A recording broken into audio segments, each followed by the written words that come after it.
வணக்கம். எல்லாம் வல்ல மூகாம்பிகையினுடைய அருளோடு கடகராசி, இந்த கடகராசியில் உள்ளவர்கள் மாசி மாசத்தில் பிறந்தவர்கள். ஒவ்வொரு ராசிலையும் ஒவ்வொரு மாதத்தில் பிறந்தவர்களை பற்றி பேசிக்கிட்டு இருக்கோம்.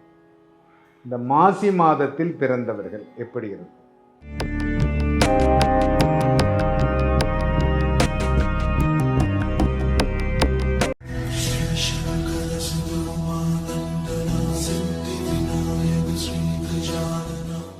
கடகராசி, சந்திரன் உச்சமாகிறார், குரு ஆட்சி.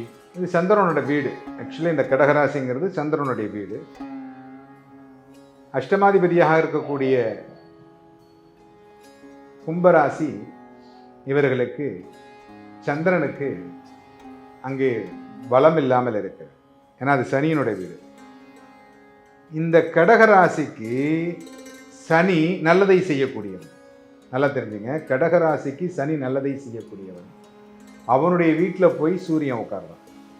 இந்த சூரியன் உட்காருகின்ற பொழுது சனியனுடைய வீட்டில் உட்கார்றதுனால பித்ரு தோஷம் அப்படிங்கிறது இவங்களுக்கு இருக்கு.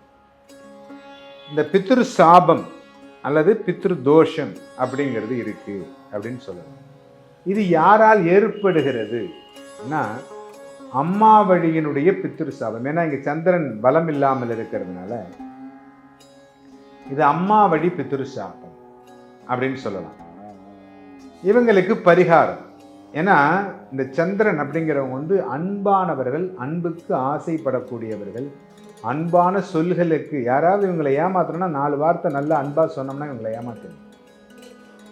அன்புக்கு கட்டுப்பட்டவர்கள், நியாயமா நடந்து கொள்ளக்கூடியவர்கள். இந்த அன்பினால் இவர்களுடைய பழக்க வழக்கங்கள் மாறிவிடும். ரொம்ப ஈஸியா இவங்களை ஏமாத்தி கெட்ட பழக்கத்துக்கு அடிமையாக்கி விடுவார்கள். இந்த ராசியில் உச்சத்தை தொட்ட அரசியல் தலைவர்களும் இருக்கிறார்கள். ஏன்னா சந்திரன் இங்க இந்த ராசியில் பிறக்கிற பொழுது கண்டிப்பா சந்திரன் உச்சமாகிறார். அந்த லக்னத்தை பொறுத்தே இந்த ஜாதகத்தினுடைய அமைப்பு அப்படிங்கிறது வருது. சூரியன் 8ஆம் இடத்துல மறைஞ்சா கூட, சனியினுடைய வீட்டில் போய் மறைஞ்சா கூட அந்த சனி இவர்களுக்கு நல்லதை செய்து விடுவான். ஏன்னா இந்த கடகராசி அப்படிங்கிற பொழுது குழந்தையின்மை ஒரு சிலருக்கு வருவதற்கு வாய்ப்பு உண்டு. அதுவும் பெண்களுக்கு குழந்தையின்மை, ஆண்களுக்கு இதுலயும் 90% வராது. ஏன்னா இது பெண் ராசி, இந்த ராசியே பெண் ராசி. அதனால பெண்களுக்கு குழந்தையின்மை அப்படிங்கிறது வரும். அவர்கள் என்ன செய்ய வேண்டும் அப்படின்னா, இவங்க போய் சேர்ற இடம் இருக்கு பாருங்க.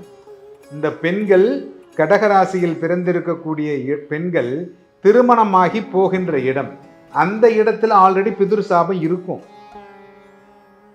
இதுதான் உண்மை. அவங்க வீட்டில் துர்மரணமோ ஆக்சிடென்டோ ஆயிருக்கும். அந்த மாதிரி இருந்தால் கண்டிப்பாக நீங்கள் காசிக்கு சென்று அந்த காசியிலே தங்கி திலோகோமம் செய்யணும். எப்படி செய்யணும் தெரியுமா? நீங்க பணம் கையில் எடுத்துட்டு போகணும்.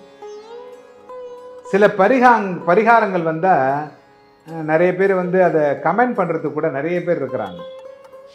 அந்த கமெண்ட் பண்றவங்கெல்லாம் அவங்களுடைய காரியத்தில் கரெக்டா இருக்கிறாங்க.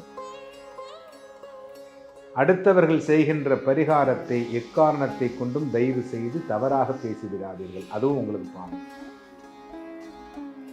48 நாட்கள் அங்கே இருந்து பிச்சை எடுத்து, அந்த பிச்சை எடுத்து வரக்கூடிய பணத்தில் நீங்கள் அந்த திலோகோமத்தை உங்களோட பணத்தையும் சேர்த்து நீங்கள் அதை செய்தீர்களேயானால் கண்டிப்பாக உங்களுடைய குழந்தையின்மை அப்படிங்கிறது அடுத்த வருஷம் குழந்தை உங்க கையில் இருக்கும்.